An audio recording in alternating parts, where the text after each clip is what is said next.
Sejam todos bem-vindos à estreia da trilogia Pátria Educadora. Você está prestes a assistir a maior produção que já fizemos até aqui. E você precisa prestar muita atenção nessa introdução. Ela é fundamental para você saber o que está acontecendo. Milhões de crianças e jovens entregam mais de 15 anos das suas vidas para passar pelo sistema de ensino. E no final, mal conseguem ler e escrever. São considerados os piores alunos do mundo e somos condenados a viver em um país que não merece ser violento, pobre e atrasado. Pela profundidade do assunto e importância do tema, essa produção foi dividida em 3 filmes. O primeiro episódio é um compilado de milhares de anos que vai permitir conhecermos a origem das nossas ideias sobre o assunto e olharmos o problema com outros olhos. O segundo episódio vai demonstrar como a história mundial refletiu no Brasil e como construímos o nosso sistema educacional. Também é um episódio que vai contar de forma inédita a história do patrono da educação brasileira, Paulo Freire. E é no terceiro episódio que queremos todos vocês dispostos a compartilhar, nos ajudando a chegar no maior número de pessoas. É no terceiro episódio que vamos fazer uma denúncia contundente sobre a educação brasileira, mostrando como alfabetizamos nossos filhos, como esse dinheiro é gasto, quem são os responsáveis por tudo isso e o que estão prestes a fazer nos próximos anos se não fizermos nada. Estamos convictos de que o terceiro episódio é a maior denúncia já feita sobre a educação brasileira. Você está prestes a embarcar nessa jornada de conhecimento e essa introdução tem uma última etapa que é a mais importante. Todo esse trabalho custou muito caro. Mais de 2 milhões de reais foram investidos, com 20 pessoas trabalhando durante um ano, dia, noite e madrugada, para fazer essa trilogia. Todos vocês que nos assistem podem confiar na nossa independência. Nunca aceitamos um centavo do dinheiro público e também não ganhamos dinheiro com o YouTube. Tudo, absolutamente tudo que produzimos e oferecemos de graça só é possível por conta do financiamento dos nossos membros assinantes. São eles os responsáveis por já termos levado ideias, valores e sentimentos para a casa de pelo menos 10 milhões de brasileiros. E agora, é você quem vai decidir se estamos no início ou no final dessa jornada. Nós decidimos abrir o jogo com você. Nós temos uma meta muito importante para ser batida. Nós precisamos de 20 mil novos assinantes ativos para financiar as próximas produções desse ano que abordarão temas urgentes para o Brasil. A Brasil Paralelo não pode parar por conta dessa crise. Nesse exato momento, você está vendo o que está acontecendo na mídia. Nós temos muitos assuntos e precisamos tratar de forma urgente. E dessa vez, se você não nos apoiar, corremos o risco de não poder continuar. Não é jogada de marketing. Estamos apenas sendo totalmente francos com você. Estamos lançando esses filmes de graça para a população e você agora precisa fazer a sua parte. E nós chegamos no preço mínimo que poderíamos chegar para que todos que gostam da Brasil Paralelo possam com apenas R$10 se tornarem membros assinantes.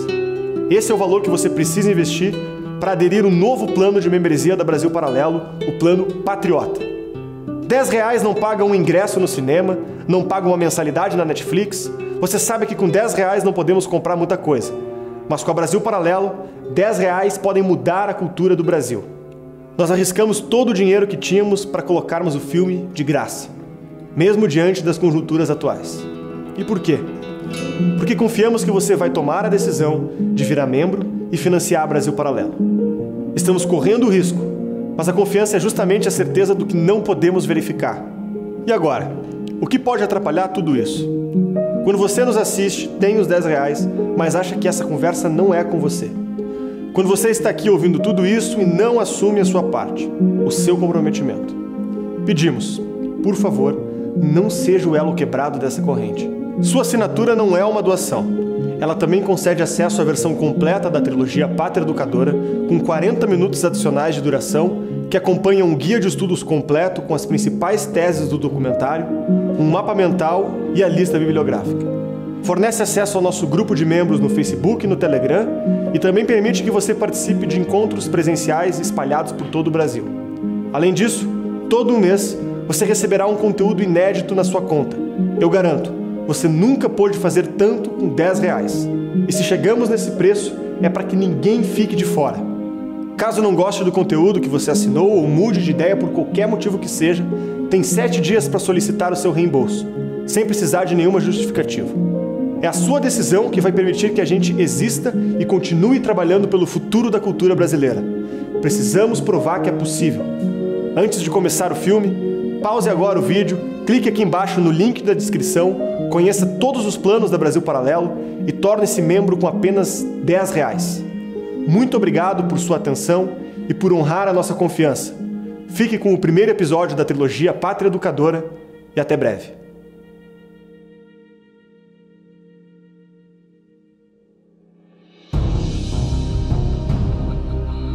O sistema de avaliação educacional mais importante do mundo mostrou o Brasil estagnado há uma década entre os países com pior nível de aprendizado na educação básica. 4 em cada 10 estudantes brasileiros não conseguem aprender o básico, o mínimo. O Brasil aparece entre os países com o pior nível de aprendizado na educação básica. O Brasil não gasta pouco dinheiro com educação, gasta muito, gasta mais do que os países ricos. O Brasil também ficou bem abaixo da média, aqui no caso, atrás de todos os países avaliados na América do Sul. A mãe de um aluno da rede estadual de ensino denunciou uma doutrinação política ocorrida dentro da escola. Estudantes de universidades públicas de vários estados do Brasil denunciam perseguição ideológica. Gostaria agora de anunciar o novo lema do meu governo. Pátria Educadora. Pátria Educadora. Pátria Educadora. Pátria Educadora. Pátria Educadora. Pátria Educadora. Pátria Educadora. Pátria Educadora. Pátria Educadora. Pátria Educadora. Brasil, Pátria Educadora. Estamos dizendo que a educação será a prioridade das prioridades. Uma prática cidadã, um compromisso de ética e um sentimento republicano. A cartilha polêmica foi distribuída no IFRJ, um instituto de ensino médio. Aqui tem estudantes de até 13 anos de idade. Os investigadores entram no diretório de filosofia. Drogas são encontradas em bolsas e armários.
Não passarão! Fascistas! Fascistas! Não passarão! Fascista! Fascista!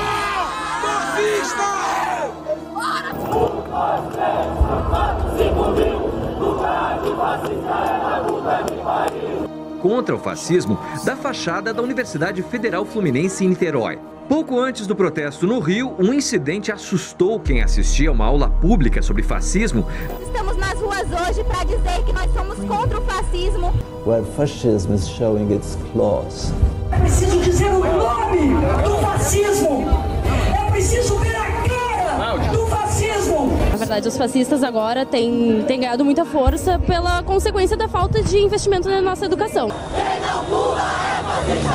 Quem não pula é fascista! Estudantes, funcionários e professores da Universidade Federal do Rio Grande do Sul realizaram um grande ato no centro de Porto Alegre contra o fascismo em defesa da democracia. Professores da universidade unidos para combater o fascismo no Brasil. Fascistas, comunistas, não passarão! Fascistas, comunistas, não passarão!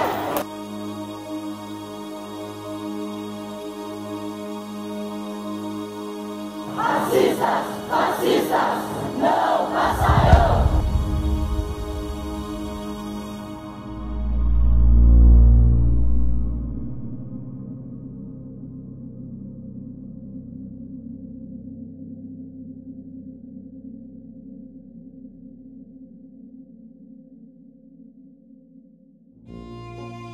Os eventos narrados em um livro de história são sempre descritos através dos personagens, dos lugares e do tempo. Mas o que às vezes parece faltar é o contexto, o como e o porquê desses eventos terem acontecido. Por muitas vezes, as leis e ideias que regem as nossas vidas têm origens que desconhecemos.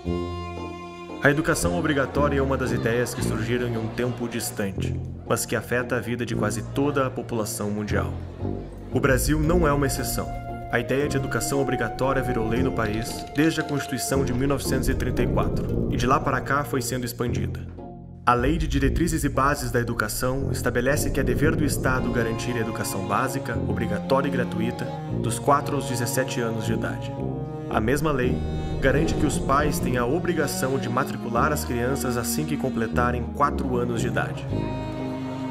De outro lado, a educação compulsória também significa a obrigação do governo em atender a população com instituições de ensino previamente autorizadas para esta competência. Esse tipo de legislação cria uma série de outras leis acessórias para garantir o funcionamento desse sistema educacional, desde o ensino básico até a pós-graduação. Profissionais da área são previamente qualificados por um certificado aprovado pelo Estado. Grades curriculares, livros didáticos e orçamentos são definidos pelos políticos e organizações encarregadas. Se hoje em dia esse é o padrão da nossa sociedade, nem sempre foi assim. Conhecer a origem dessa história é o primeiro passo para debatermos a nossa educação.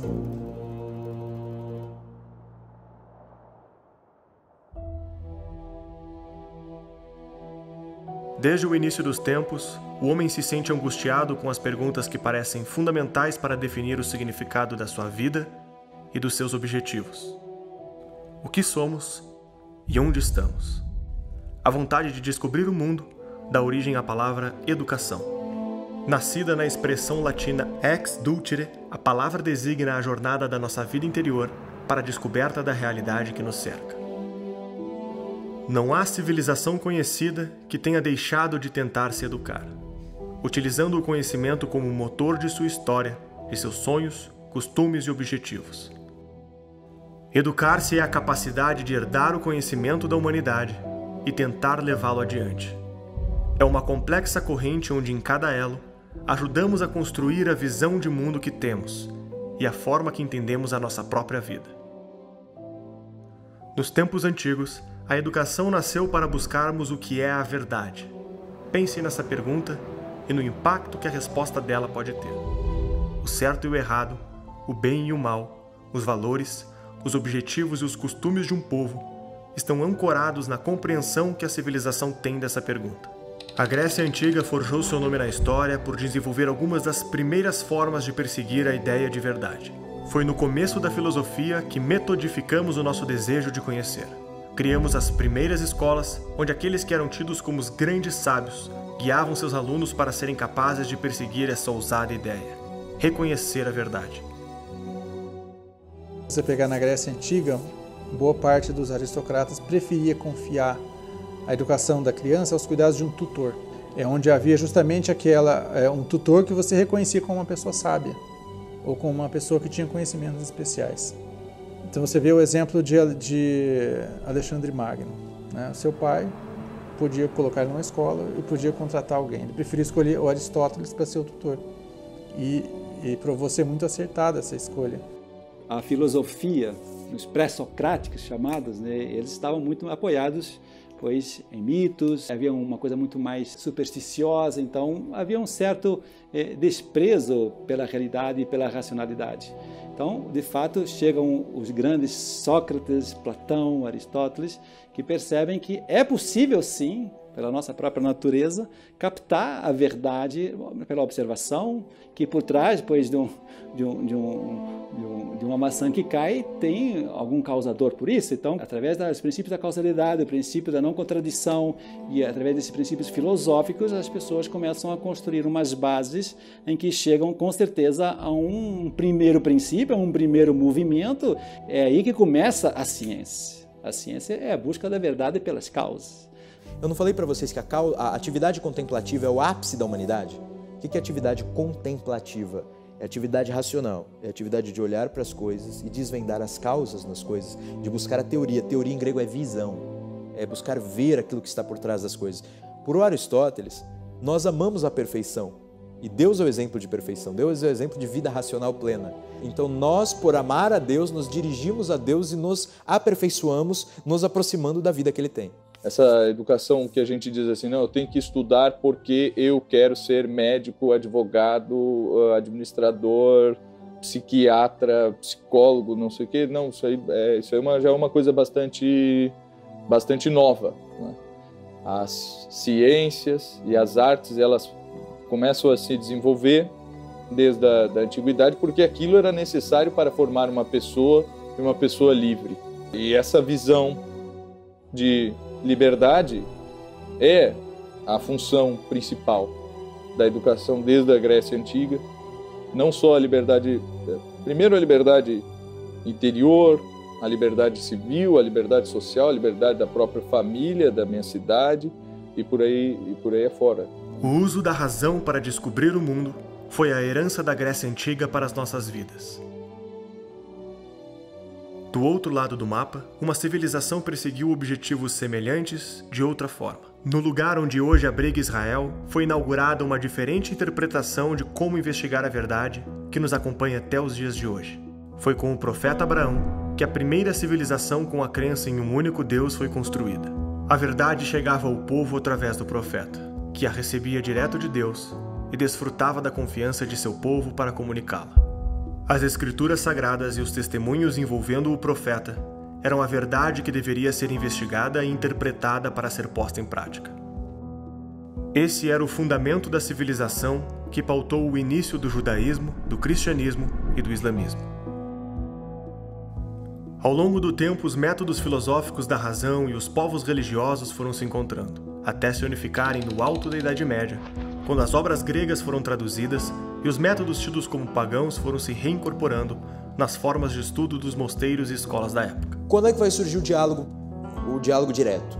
Quando os padres tiveram que dialogar com as comunidades e responder a perguntas delas.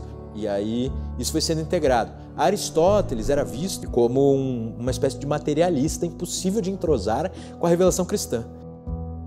Até que vai chegar Boécio, que vai mostrar que Aristóteles é plenamente adaptável. Só que o cara, ele mostrou em alguns elementos do discurso também.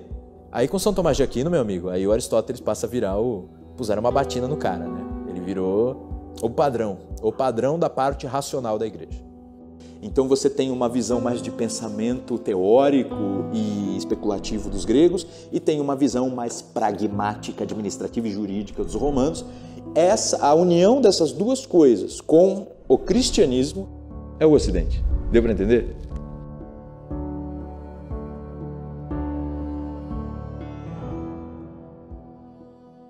A busca pela verdade passou a ser o uso dos meios racionais para alcançar a melhor prática da vida boa anunciada pelo profeta. Foi nessa união que os métodos didáticos conhecidos como artes liberais foram desenvolvidos, um grupo de disciplinas para fornecer liberdade intelectual e espiritual para os indivíduos. As disciplinas eram divididas em 3 inferiores e 4 superiores. As inferiores eram gramática, para codificarmos o mundo que percebemos e comunicá-lo; dialética, para comparar as diferentes percepções e evoluir na busca pela verdade; e retórica, para expressarmos as nossas percepções e conclusões de forma persuasiva. As disciplinas superiores eram a arte de utilizar esse conhecimento nos aspectos externos ao homem, aritmética, para quantificarmos o mundo que conhecemos, geometria, para colocarmos as quantidades no espaço, a música, para encaixar os números no tempo, e a astronomia, para compreender a influência dos astros no espaço. Essa era a base lecionada nas instituições de ensino ocidentais que desenvolveram a civilização ao longo de um milênio inteiro, até o período cultural que costumamos dar o nome de Renascença.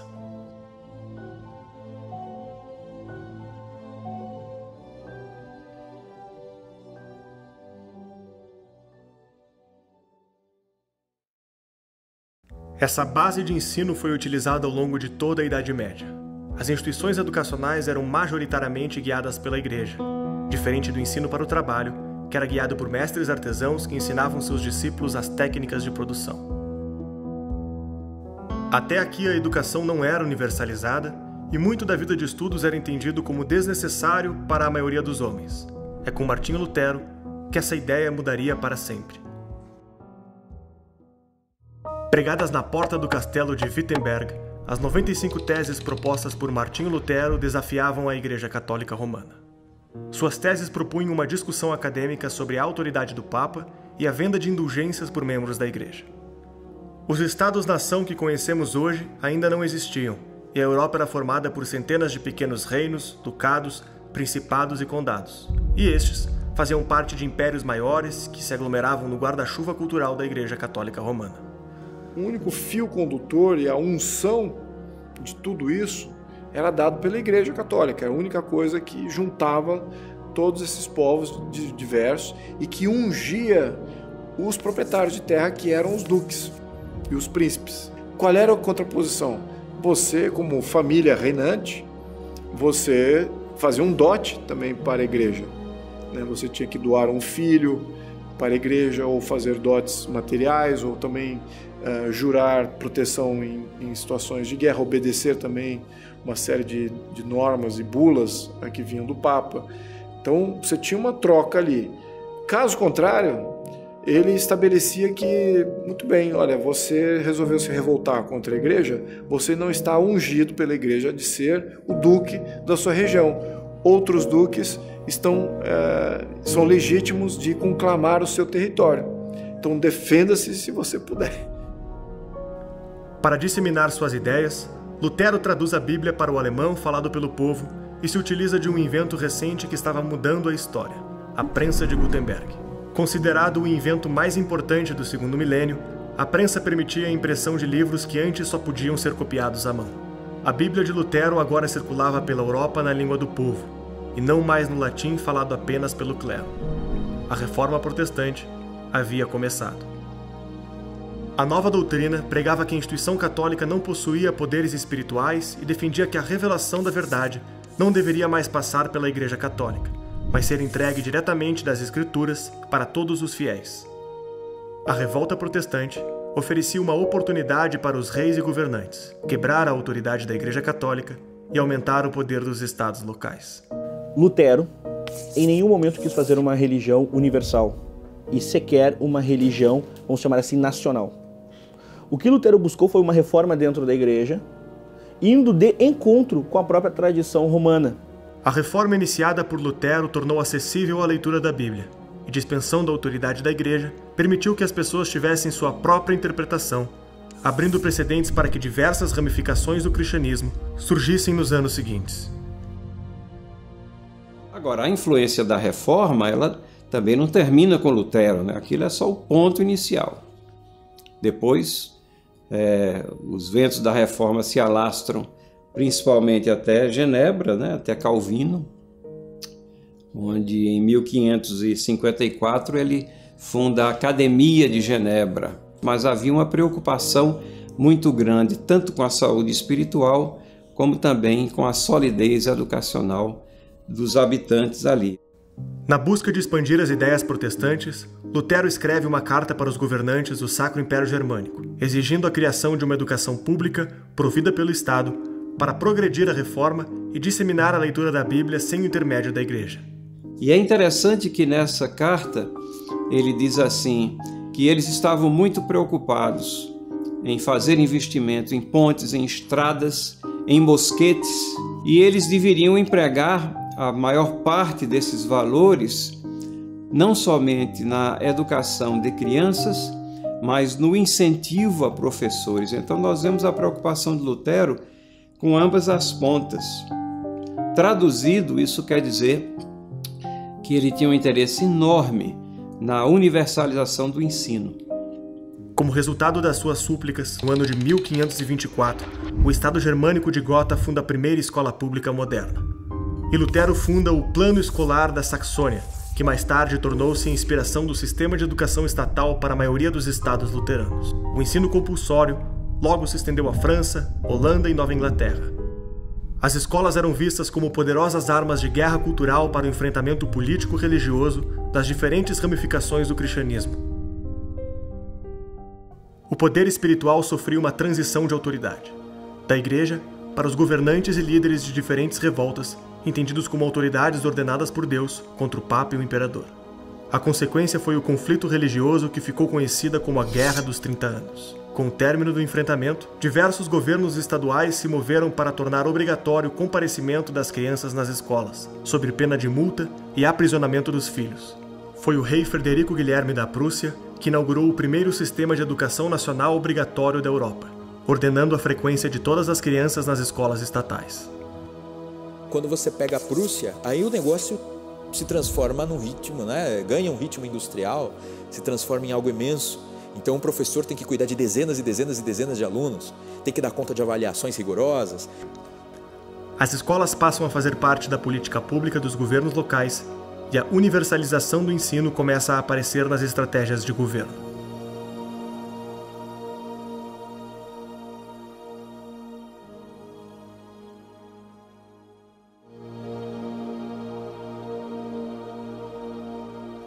As escolas começavam a ser submetidas aos governos locais, mas os objetivos e métodos continuavam semelhantes aos anteriores.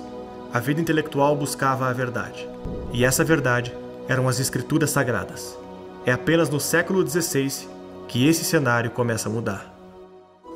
As descobertas de Newton, Copérnico e Galileu costumam ser apontadas como a linha que divide a Idade Média da modernidade. Os três astrônomos descobriram leis gerais da física, demonstrando o funcionamento da gravidade e do heliocentrismo. O universo proposto pelo filósofo grego Aristóteles, onde tudo era ordenado e cada coisa tinha o seu lugar, também foi posto em xeque. Esses debates tiveram um profundo impacto na educação daquele tempo, fazendo o homem sentir-se protagonista de uma trama que buscava decodificar o mundo e a vida. A época ganhou o nome de humanismo, pela diminuição gradual do foco em Deus e pelo uso do próprio homem como medida dessa investigação. Se o universo não era ordenado e as pessoas não tinham o seu lugar pré-determinado, qual poderia ser o nosso lugar na vida? Se havia leis da física capazes de descrever o mundo, quais poderiam ser as leis dos homens e da sociedade? Essa pergunta norteava o espírito investigativo daquela época, que ia ficando cada vez mais sério e provocativo, até questionar o papel dos reis, dos padres, da religião e da sociedade. O apogeu foi em 1789, quando esses questionamentos fundaram o Iluminismo francês e culminaram na Revolução Francesa. O principal líder intelectual do período foi Jean-Jacques Rousseau, filósofo que questionava os costumes da nova classe de comerciantes em ascensão na França, chamada de burguesia. Para Rousseau, a educação clássica nos fez desenvolvermos um discurso moralizante e artificial, infinitamente mais exigente do que a moral que conseguimos de fato praticar no dia a dia. Como resultado, era criado um estado de cinismo e falsidade social, onde todos fingiam ter uma conduta moral que não tinham e ainda a cobravam dos outros. Isso o leva a crer que vivemos em uma sociedade falsa, moralista e apodrecida por discursos artificiais que pouco têm a ver com a vida humana. Tudo isso era perpetuado pela escola, onde os professores incutiam nas crianças padrões morais que a própria sociedade adulta não seguia, obrigando-as a serem falsas para se adequarem ao mundo. Daí a famosa frase: o homem nasce bom e a sociedade o corrompe.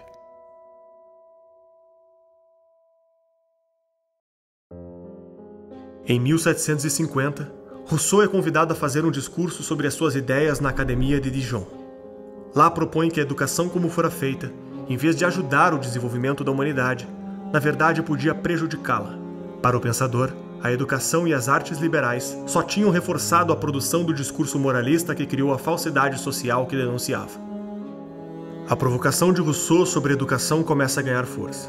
O discurso torna-se premiado e o filósofo escreve um romance chamado Emílio, onde descreve como faria a educação de uma criança à vida adulta, até seu casamento com a sabedoria. Esse é o livro responsável por expandir a interpretação do conceito de infância e adolescência. Transformar a infância em uma classe tinha o intuito de protegê-las dos adultos, corrompidos pela sociedade burguesa e moralista. Se em vez de transmitirmos nosso conteúdo, nossos hábitos e nossas crenças, apenas incentivássemos as crianças com métodos lúdicos a serem livres pensadores, elas poderiam romper com a sociedade corrupta em que nasciam. Quando a Revolução Francesa aconteceu, essa mentalidade foi absorvida pelo Estado revolucionário, que radicalizou a posição de Rousseau. O próprio Robespierre, líder revolucionário e ditador francês, admitiu ter o livro de Rousseau na cabeceira de sua cama. A ditadura francesa estabeleceu a instrução obrigatória para todos na Constituição e submeteu todas as escolas, públicas ou privadas, ao comando do governo. Ninguém podia abrir uma escola ou ensinar em público sem a licença da universidade oficial. As escolas estavam obrigadas a ensinar de forma apologética as ideias de Rousseau e aos líderes do governo revolucionário.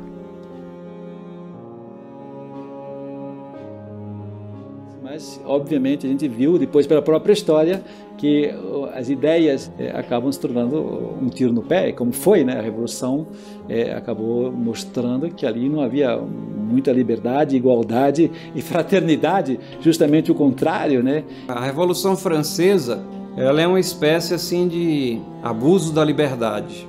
Ela não é um marco na história de que o conhecimento ou a racionalidade aflora ao ponto em procurar os interesses maiores da humanidade. Mas é uma tentativa assim meio descabida de quebrar contra tudo que foi construído previamente.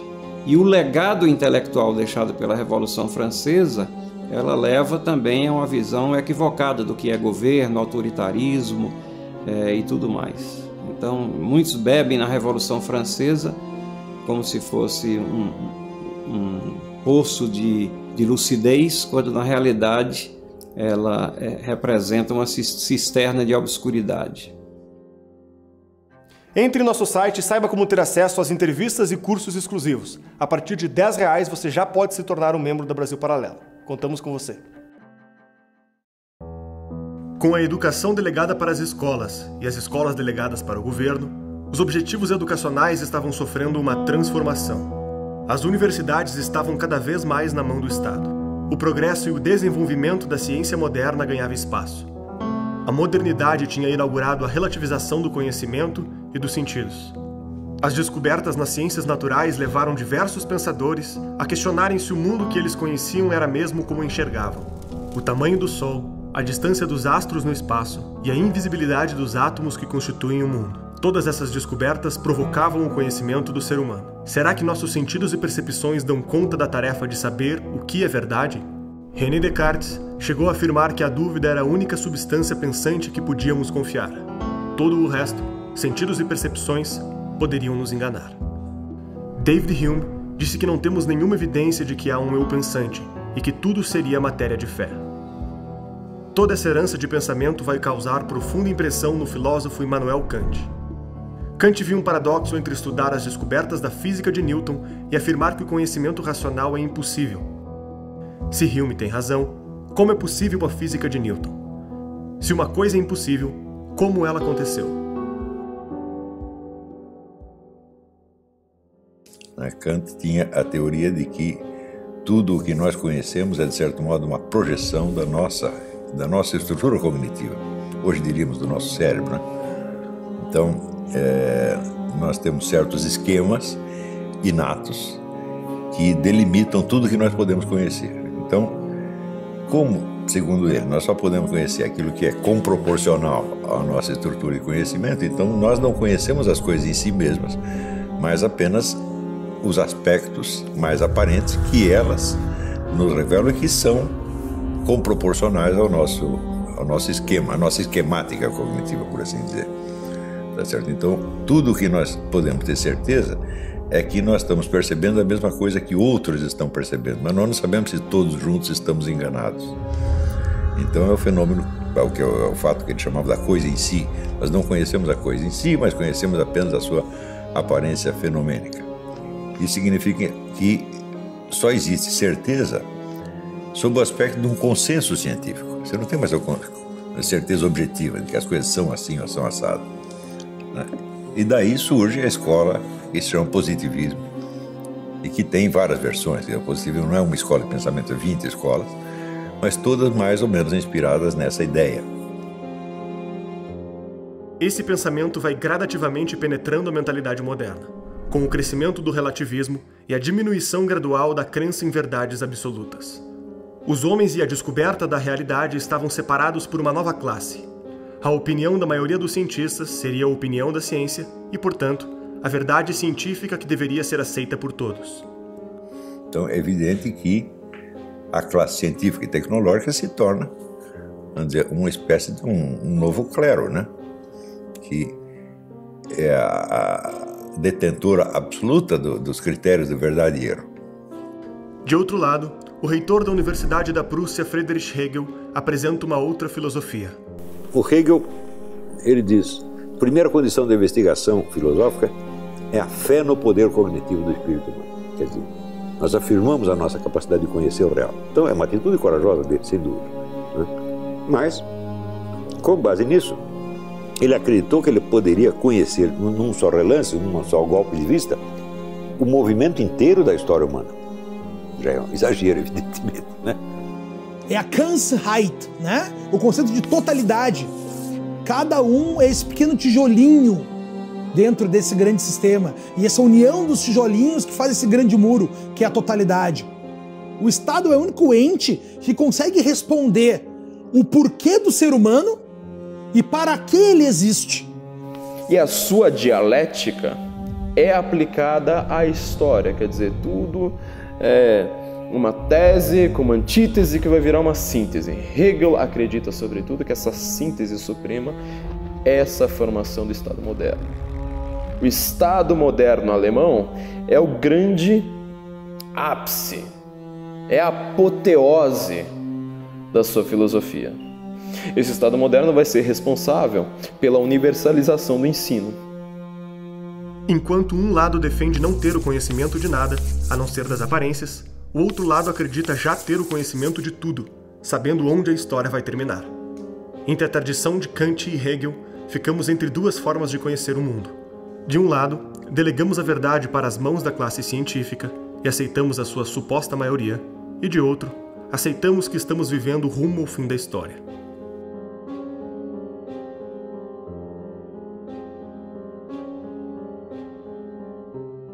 O Estado alemão começa a usar fundos públicos para financiar diversas teses de mestrado e doutorado sobre a filosofia de Hegel.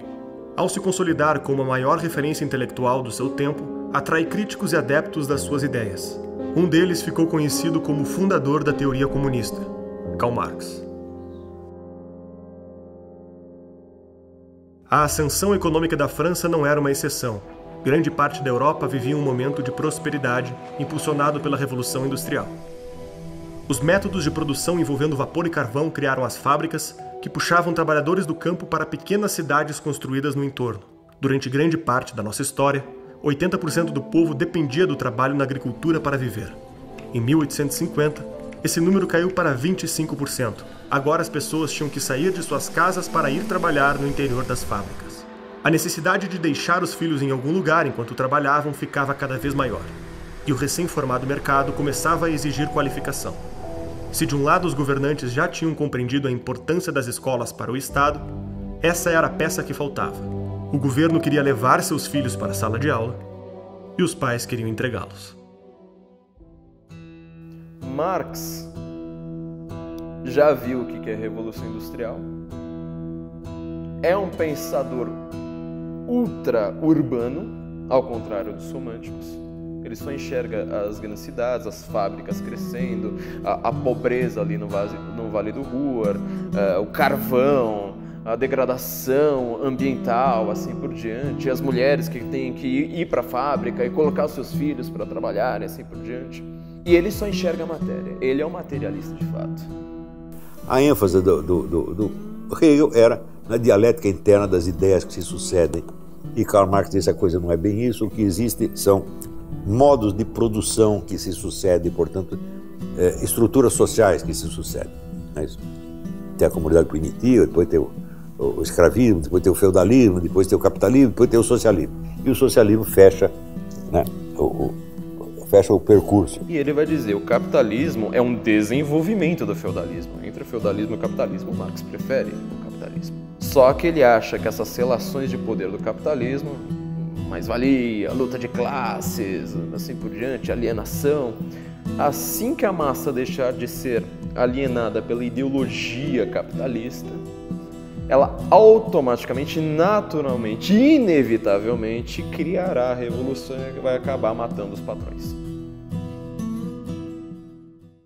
R$10 não paga um ingresso no cinema, R$10 não paga uma mensalidade do Netflix. Mas na Brasil Paralelo, com R$10 você pode mudar a cultura do Brasil. Contamos com você.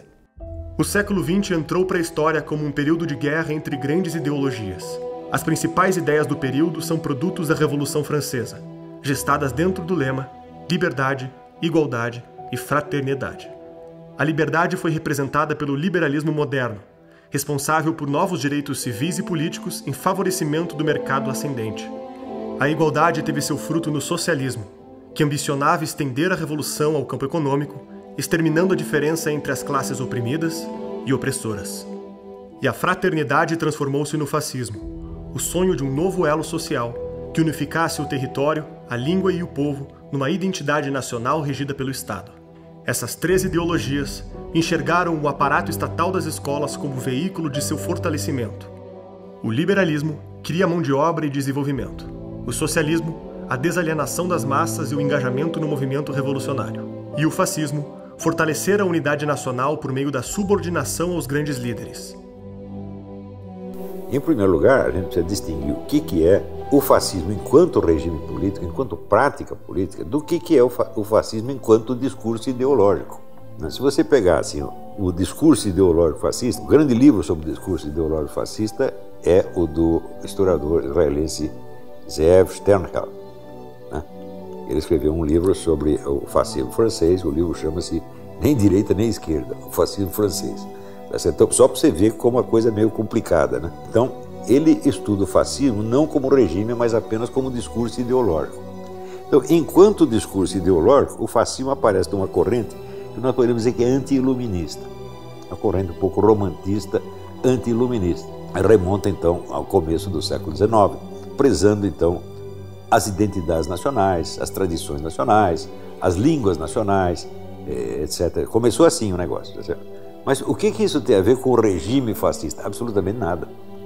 Porque o regime fascista, ele não surge desta fonte ideológica. Ele surge, como eu já disse, de uma cisão dentro do movimento revolucionário, né? Onde vários teóricos fascistas, que depois ficaram famosos como teóricos fascistas, como Enrico Corradini, levantaram o problema de se a classe social proletária podia ser o agente da Revolução Mundial. E chegaram à conclusão de que ela não podia. Por quê? Porque não existe proletário mundial, só existe proletário nacional.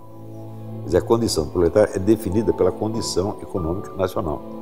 E se o sujeito proletário sai de um país, ele não vai ser necessariamente um proletário no vizinho, ele vai ser um lumpenproletário, vai chegar lá como mendigo. Para ele conseguir se encaixar no proletariado de uma outra nação é um osso, né? Então, não há uma identidade internacional do proletariado, só a identidade nacional. Então, eles diziam que o agente da revolução não é a classe social, mas a nação. Então, a luta não é entre proletários e burgueses, mas entre nações proletárias e nações burguesas. Ora, quem assumiu essa postura foi o movimento comunista. A partir do fim da Segunda Guerra, todo o movimento terceiro-mundista, criado por Stalin, usou exatamente esse discurso. São as nações pobres contra as nações ricas. Mas toda a ideia do fascismo, do nacionalsocialismo, das falanges, de todos esses movimentos fascistas, era a ideia da classe trabalhadora se unir nacionalmente, criar um Estado extremamente eficiente, nacionalizar propriedades, nacionalizar indústrias, nacionalizar um plano de educação, a educação como libertadora, porque é ela que vai fazer a classe trabalhadora se libertar daquela alienação marxista, da ideologia, da propriedade. Não, agora com educação, ao invés de você querer simplesmente consumir, você vai ter a ideia revolucionária de fato, você vai começar a ter uma organização de trabalhadores, uma organização política através da educação contra a economia. Então, isto é uma política fascista. Isto determinou não só toda a estratégia do fascismo, mas determinou a estratégia do comunismo também. O fascismo, embora se colocando como antagonista em relação ao iluminismo, na prática política ele seguiu a mesma estratégia do iluminismo, que é, vamos dizer, a de concentrar poder na administração estatal. Isso o iluminismo é a vitória da razão, da ciência, etc., contra a irracionalidade, nós temos que racionalizar a sociedade. A sociedade racionalizada tem que ser uma sociedade administrada. Administrada por quê? Porque está no poder, portanto, pelo Estado. Então, a política estatizante foi a mesma no fascismo e no comunismo. Tá certo? E estatizante e racionalizante. E aí tu vê todos esses pensadores de esquerda começam a te ofender daquilo que eles são. Quando Pedro fala de Paulo, eu sei mais sobre Pedro do que Paulo. Aponto nos outros os erros que eu tenho em mim. E aí começa a entrar essa questão do fascismo em toda a linguagem. No Brasil, todos os nomes de correntes ideológicas são usados assim como eufemismos para encobrir meras antipatias ou meros desejos ou meras disputas de grupinhos. Os rótulos ideológicos também são usados apenas como armas de propaganda. Você rotula o sujeito de uma coisa que lhe parece feia, não é isso? Mas que evidentemente não define o cara. Com relação à palavra fascismo, o negócio pior ainda. Naquele momento, George Bernard Shaw, o grande socialista fabiano, ele elogia Benito Mussolini e ele é cobrado pelos próprios socialistas ingleses. E ele fala, não, esse cara ele está industrializando a Itália. Os grandes socialistas da época, até Lenin, enxergam em Mussolini o grande nome do socialismo. Eles consideram, inclusive, que o fascismo é uma nova fase do socialismo. Que coisa incrível, né? O Gentile, que era o filósofo do regime fascista, e o Antônio Gramsci, que era o filósofo comunista, estava na cadeia, os dois poderiam ter usado a mesma expressão, a terrestrialização absoluta do pensamento, quer dizer, a destruição de toda a metafísica possível. Né? E, em lugar da metafísica, você tem o quê? A racionalidade do Estado, seja o Estado socialista, o Estado fascista, que no fundo são a mesma coisa. Não é coincidência que a esquerda brasileira, o modelo, o ídolo dela seja Getúlio Vargas. Né? O Lula vive dizendo que o modelo dele foi o Getúlio Vargas. Então o que é? Um fascista, evidentemente.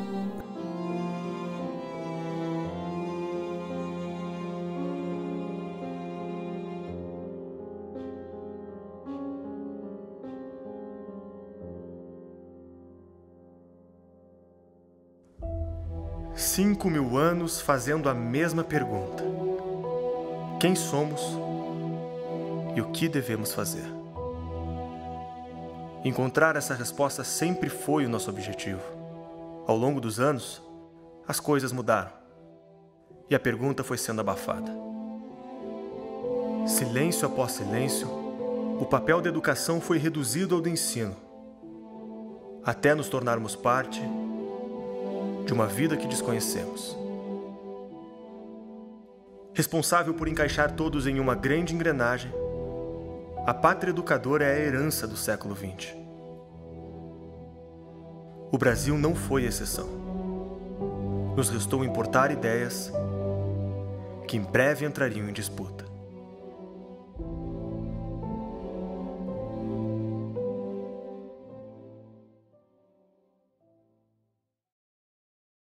Espero que você tenha gostado do filme. E não esqueça de assistir o segundo episódio, Pelas Barbas do Profeta. Lembrando, Assista a versão completa e livre de propaganda com mais de 40 minutos de conteúdo extra. Basta se tornar um membro patriota da Brasil Paralelo. Para produzir a série que você está assistindo agora, foi necessário investir mais de R$2 milhões, o trabalho árduo de mais de 20 pessoas durante um ano. Você assistiu de graça porque queremos chegar no maior número de pessoas possível. E temos a confiança de que uma pessoa como você, que assistiu o conteúdo até o final, está consciente do assunto e pode investir em cultura. Nós contamos e precisamos de você. Clique no link da descrição desse vídeo e conheça os planos da Brasil Paralelo. Torne-se membro a partir de R$10 e tenha acesso ao nosso conteúdo exclusivo. Até breve.